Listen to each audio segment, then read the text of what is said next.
为了让大家对贾明媛有生动印象，第一组观察我们安排了一场名媛下午茶。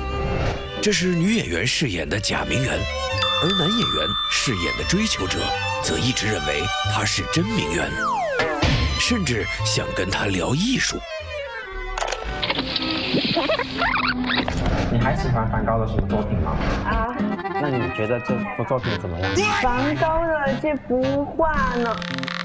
眼看露出马脚，于是我们的贾明媛将求助现场顾客。你是帮他维持名媛形象，还是将他果断拆穿？观察开始。好，各公众请就位，观察开始。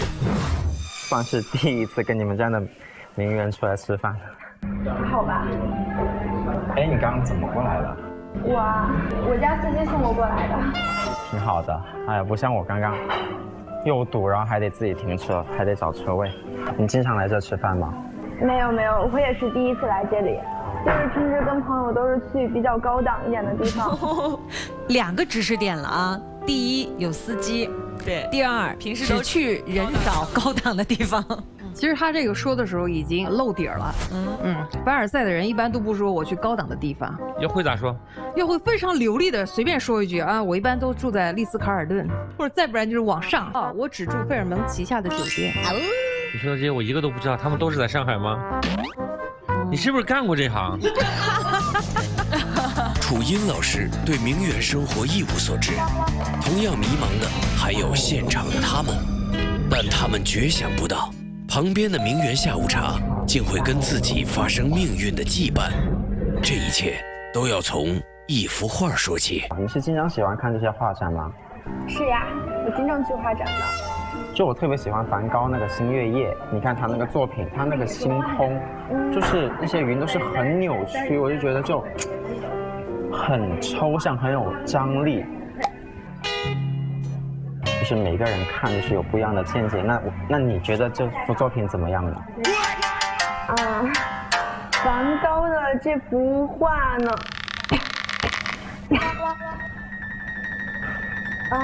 人生何处不考试啊！哎，等一下，我先处理这个电话，不好意思。好。哎，我跟你说一下。随着男演员离开，2位女士即将开始一段失控的冒险。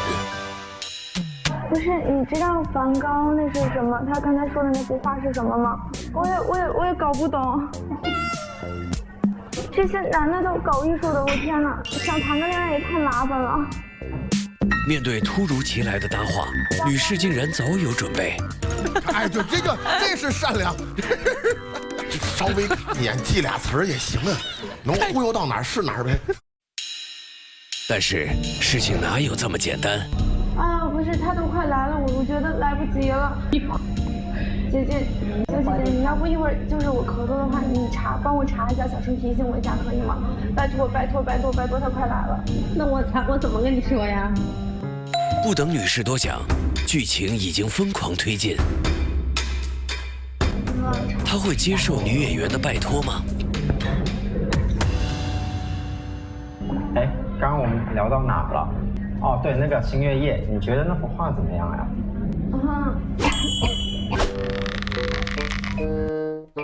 完全无动于衷啊！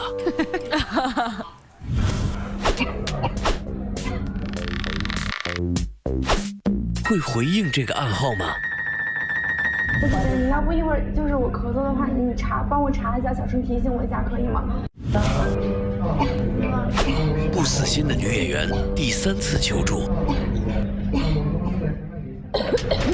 女士终于回应了暗号，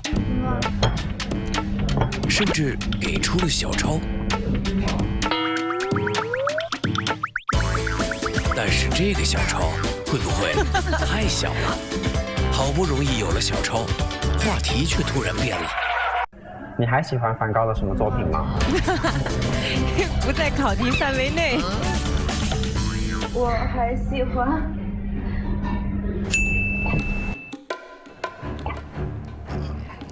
非静音画面。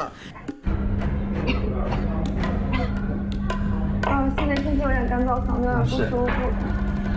你好，我再倒2杯水吧。趁着男演员转头的刹那，女士抓住了转瞬即逝的机会。但是，下雨夜。下雨夜。女演员完全听错了，但这丝毫不影响一个名媛的气场。那幅画我记得好像是梵高心情第2次崩溃以后第1次创作的画了。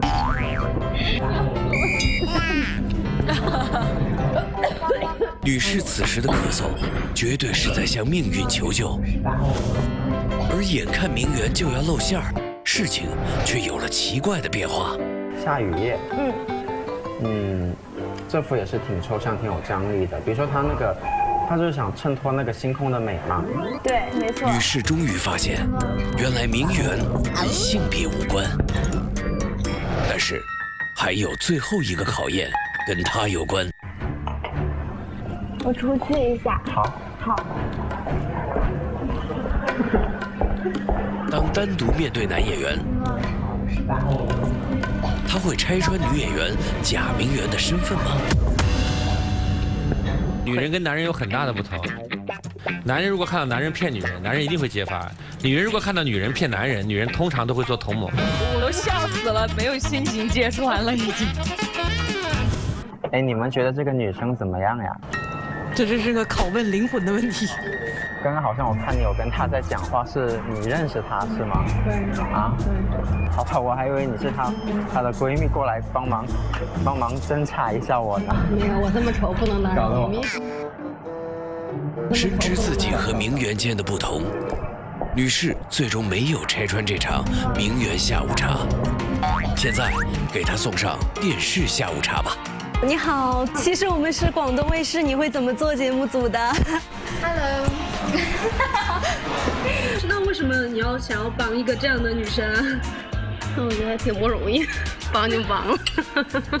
我觉得这样的女生挺不容易的呀。那她出来搞对象吗？想谈个恋爱呗。我看你就在那咳嗽了，我都呛了。他一个劲儿咳嗽，然后其实我特别着急，我特别想就是告诉他，然后他还看不见，你知道吗？然后我在那儿说话的时候，然后他好像在看我，然后我就不敢说话了，然后我就喝水，我就被呛了。你当时你是帮他干什么了呀？我记得那个帮他查那个梵高那个你知道梵高啥意思吗？那不是画家吗？就是这种名媛嘛，然后跟人家约会嘛，然后就说一些他听不懂的，然后他就去查，但其实他都没有拼什么下午茶呀什么的，去什么各个国家，但是只是看的段子，不了解真实什么样，也不批判他呀，因为他有他自己的想法。而且我感觉他也没怎么样啊，他就是想包装自己，获得自己想要的那种生活呀，或者是怎么样，可以呀，所以没觉得。因为从我身边反正现在没遇到。明天我包装一下自己。行，你可以。你看，其实大部分女孩，我觉得都觉得还好，而且我觉得那种女孩很厉害，每天早上能给自己画个精致的全妆，贴个假睫毛，然后再穿个那种很紧身的裙子出门的这种姑娘，我都觉得敬佩。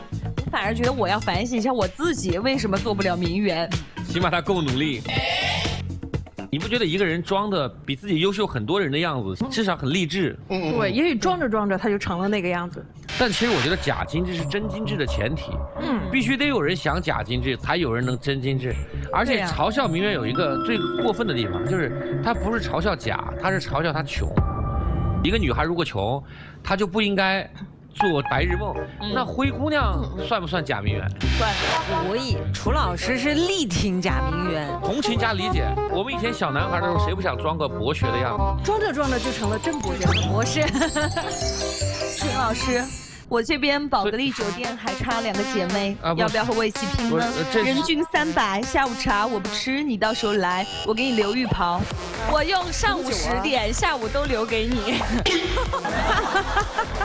对于这假名媛这件事情，大家的争议为什么那么大？很多人就觉得假名媛就是为了营造自己的形象，好找个什么有钱的男人啊之类的。这里面也许的确有爱慕虚荣的成分在内，但总的来讲还只是一种追求审美和追求格调。它只不过是没有配得上那个格调的财富而已。是。好了，你看啊，一开始我们的讨论，我觉得包容度很高，就什么样的维度、什么样的状态都有。但是啊，我们看这个网络上的某一些言论或者是暴力也好，那个不客气。接下来我们要还原这个剧情啊，假设这一幕展现出了某些网民就是对名媛或假名媛的嘲讽，你会怎么做？随着假名媛事件发酵，这个称呼逐渐脱离了事件本身。变成了网络暴力的武器。哎呀，这说这么多不就是虚荣吗？拜金女真恶心。接下来的观察，我们将更换男演员，还原网上的这种声音，人们又会怎么做呢？观察开始。今天带你们打卡一家网红餐厅，让我家司机开车给我送过来的。来这都已经快2点了啊！你收我的戒指是吗？这都看见了。还有这款戒指是克罗心的一款限定款。我这件衣服是找买手买的，是一个美国的小众品牌。社交媒体上，有人会分享自己的名媛生活，会有人关注，会有人无视，也会有别的目的的凝视。好，各工种请就位，观察开始。看到猎物，准备下手。我能认识你一下吗？你知道吗？你身上具有名媛气质。您没有事的话，请您回去好吗？咱们合拍一下，行吧？麻烦您让开好吗？你干什么呀？这是。我不想对你拍。你们这个美女不就是希望有粉丝吗？不就是希望我们男的来给你搭讪吗？搭讪失败后，男演员开始了对名媛的嘲讽。你别再是假名媛了，买一双丝袜都100个人拼单，你这个包几个人拼的？你这衣服是不是也拼的？你是不是被名媛群踢出来了？没拼好。因为名媛是假的，嘲讽好像有了立场。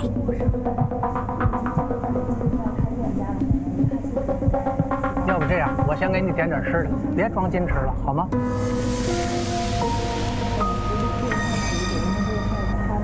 刚才，远处的女生似乎颇为愤怒。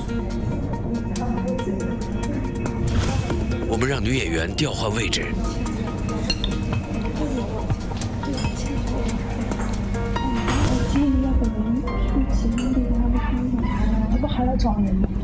果然，女演员刚一落座，女生便已开口。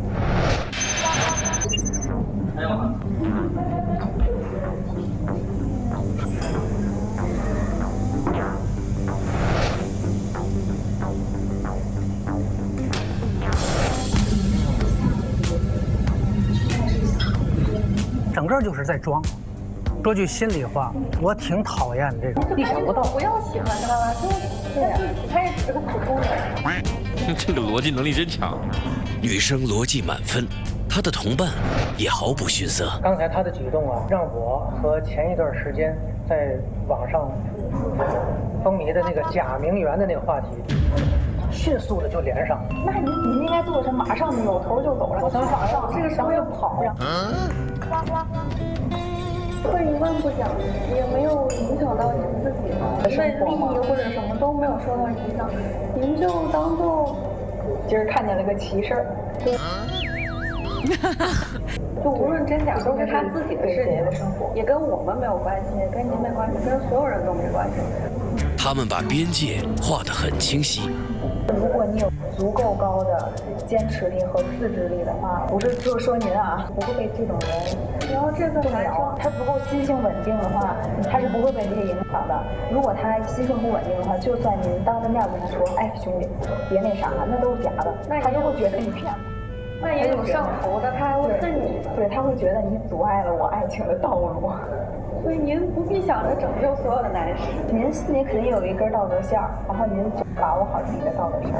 他们好善良哦，面对这么可怕的男生，还跟他说你也不用出来拯救，我上去一顿暴打。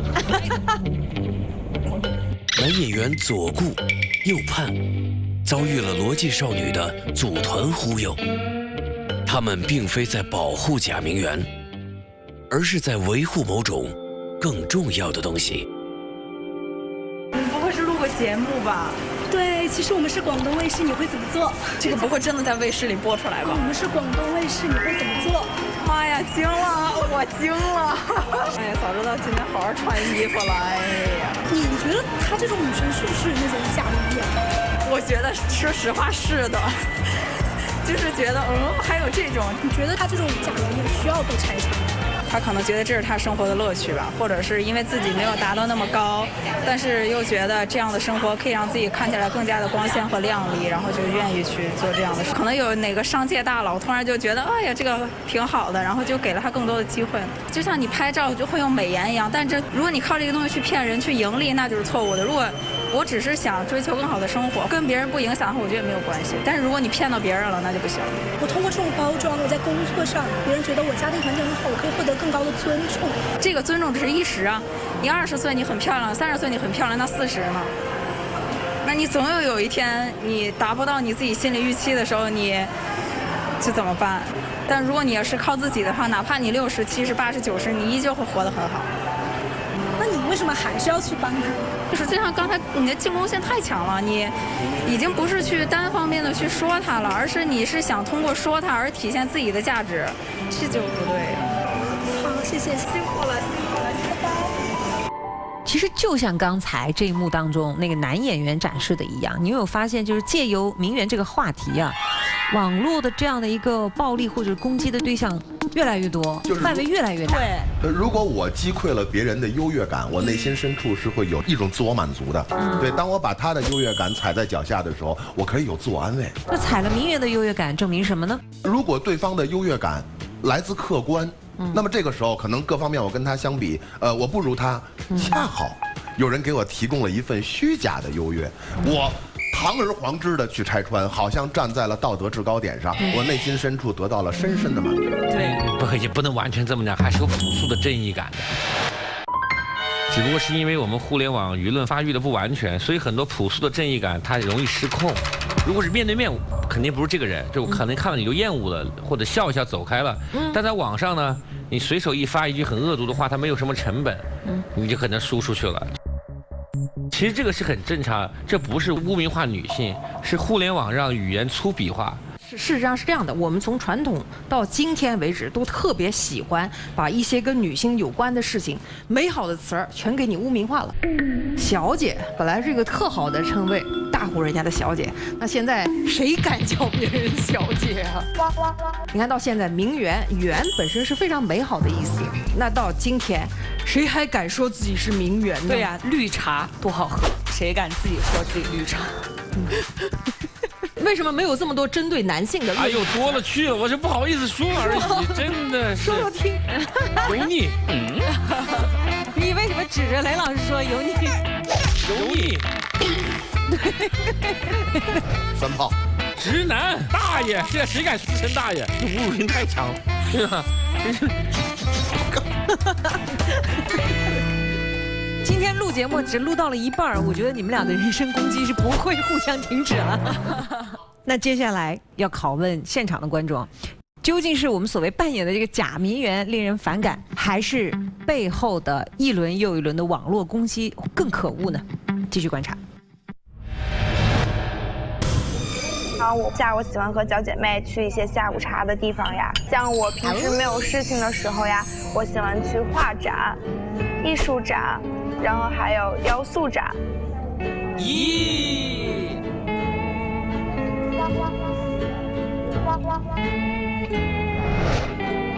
有人付之一笑，有人的笑容却有些不怀好意。美女你好，你是主播呀？没有，我就是跟我的粉丝日常分享一下。觉得你的气质特别好，特别的名媛气质。哎，我平时也喜欢看画展，要不咱们认识一下？不了吧，我在直播呢。咱们认识一下。搭讪已经升级为纠缠，他会怎么做呢？不了。我觉得这位小姐姐不是很想跟您认识一下。女生面带微笑，语气客气，但态度却异常强硬。您那个有的是小姐姐，但是这位小姐姐不是很想跟您认识。要不您要吃饭，您就边上坐着吃饭去，那小姐姐干活呢。这真是一个典型的天津姐姐啊！同伴也迅速支援，而这种默契才刚刚开始。他这种女人其实是装矜持。人装不装跟你也没关系，你要不就吃饭就行吧。我估计他是瞧不上我，他喜欢这种有钱的。对，就是瞧不上你，就是瞧不上你。您就别搭理他了，行吧？您说的一点饭去咱。刚才呀，他在直播的时候又晒包，又晒什么戒指，晒这个晒那个。实际呢，这不就是个名媛吗？不正好想认识更多的男士吗？您多大？不是，这是两回事啊。人家在人家自己的直播间跟粉丝分享一下自己的生活，我不觉得这有什么。就是不管是按您的意思来说，他是在炫耀或者在晒，还是说他就是想分享一下自己一些个看法，我觉得都是人家自己的观点，人家自己的事情。您的现在这种态度有些冒昧，您不觉得吗？这个不是冒昧，我觉得挺冒昧的。我个人觉得您现在的方式非常的冒昧，非常的不礼貌。这是来自女生的看法，也有来自女生的立场。您可能误会。现在就一件事儿，您现在能坐在那儿吃饭了吗？那不您坐这儿，让那小姐姐出来坐别地儿去。这姑娘太有意思了。对，你要不让她让我出去。你还真走啊？我一个人挺害怕的。你别走。我是干什么呀？你坐在人家那都不合适。我觉得挺合适的。面对男演员的纠缠，女生丝毫不退，甚至拍案而起。你男的几个意思？哇，是什么让他们如此勇敢？不认识他，你要帮他干什么？我们就。两位年轻的女士，没想到战斗力这么强。女生战斗力超强，观察团也是火药味十足。我觉得其实中国还是需要真名媛的。我们不需要真名媛。演播室达人，节目组报销。你看打一个律师加教授，你知道有多贵吗？广告之后，观察继续。欢迎回到你会怎么做？今天我们关注假名媛现象。上节中，面对男演员的纠缠，两位女生毫不退让。你男的几个意思？哇，你这已经到骚扰了，你知道吗？坐哪边？谢谢。你们也不认识他，你们帮他干什么呢？我们就帮女的，行吗？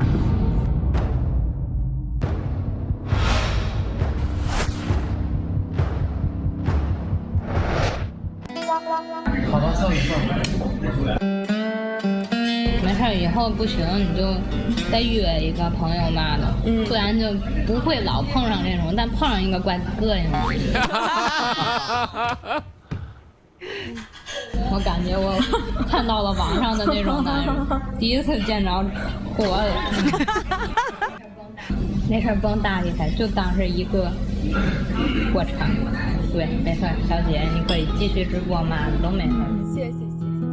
大是大非和小是小非，我分得很清楚的。对，在小事上我可能对你的不认同，但不会影响在大是大非上我挺身而出。对。他在旁边直播的时候，我都在那儿嘴角就下不来，我就在那儿笑啊。我说我好像看到了个活的。其实跟我没关，本来不管也行啊，但是还是得管一管吧，主要是太猥琐了。对，没了，就是看不惯，不是光说您啊，就是可能换一个人，我也觉得就比较奇怪，这要落我身上，忍不了了，忍不了了，忍不了了。就反正女生虚荣又没管着你什么事儿，男的也不该说这种话嘛。直播的时候跟自己平常不一样嘛，直播夸大一点也没啥，挺正常的吧。